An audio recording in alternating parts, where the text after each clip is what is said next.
December 7, 1941, a date which will live in infamy. The attack on Pearl Harbor plunged the United States into World War II. In the days that followed, President Roosevelt called on the nation to unite and defend its freedom. Answering that call were as many as 500,000 Latinos, predominantly Mexican Americans, who enlisted to serve their country. Their stories, their sacrifices, and their fight for justice both abroad and at home would change the course of American history. For many of these young Mexican American men, joining the military was their very first taste of mainstream American life. Back home, particularly in the Southwest, segregation was a harsh reality.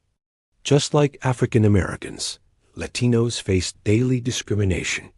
They were often forced to live in separate neighborhoods, attend separate, underfunded schools, and were barred from public pools and restaurants. The world they grew up in was one of division. But the military offered a different experience.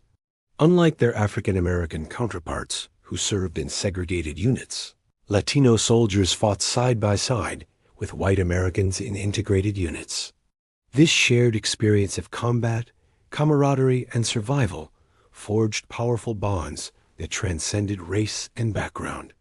Take Alfred Aguirre from Placentia, California. He served with the Army Corps of Engineers in the 96th Army Division. In the brutal battle for Okinawa, his bravery earned him a Bronze Star. He fought alongside men from all walks of life. As he recalled, "We were all together. We lived together. We fight together. Everybody was there, Italians, Jews, whatever. We got along fine.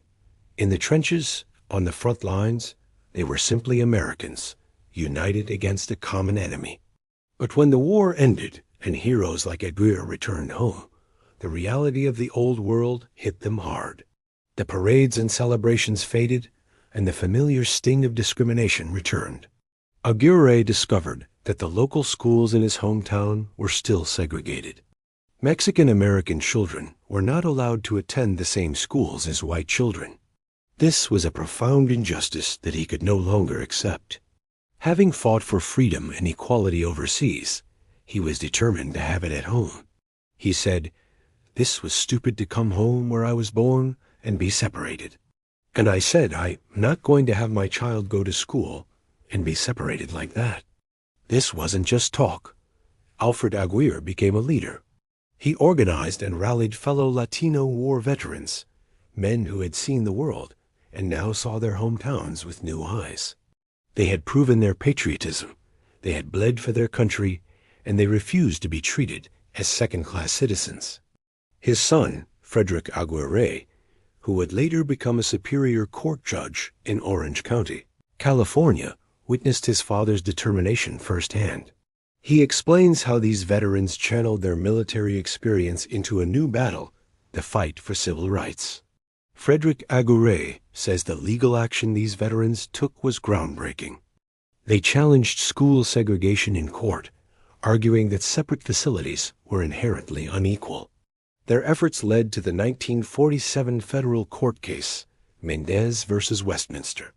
The court ruled in their favor, declaring that the segregation of Mexican-American students was unconstitutional. This was a monumental victory. As Judge Aguirre points out, that busted up the Mexican-American schools here, Orange County, and it set the precedent 7 years later for Brown versus the Board of Education in 1954, the landmark Supreme Court decision that would officially desegregate schools across the entire nation, built upon the legal foundation laid by these Latino veterans in California. Mario Garcia, a history professor at the University of California, Santa Barbara, emphasizes that this was not a movement directed from the top down. It was a grassroots effort, fought community by community, town by town. It was driven by individuals like Alfred Aguirre, who didn't stop with the schools. He founded a group called Veterans and Citizens of Placentia, and was eventually elected to the city council, bringing his fight for equality directly into the halls of local government. The war was a transformative experience for so many. Joe Juarez, Another veteran from Orange County says it altered the course of his family's life forever.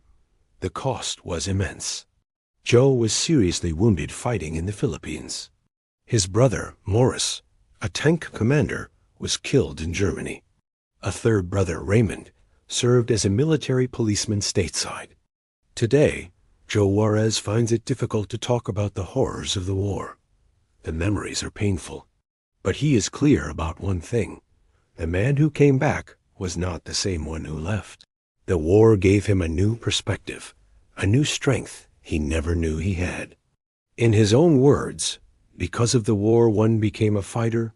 I was a winner, and because of that, I became a better man." This fighting spirit wasn't just for the battlefield. It was for the life he would build back home. He and countless others like him came back not as boys, but as men who had faced death, who had seen true equality in the face of combat, and who are now empowered to demand it for themselves and their children. They returned as leaders, organizers, and advocates. They founded organizations like the American GI Forum to fight for veterans' benefits and against discrimination.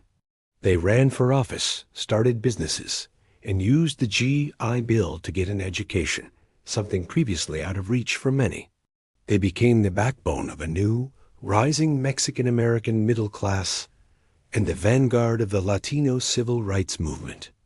Their service didn't just help win a world war. It ignited a revolution at home. These 500,000 Latino soldiers, sailors, and airmen fought a two-front war, one against fascism abroad and another against prejudice at home. Their legacy is not just in the medals they earned or the battles they won, but in the schools they desegregated, the laws they changed, and the doors they opened for generations to come.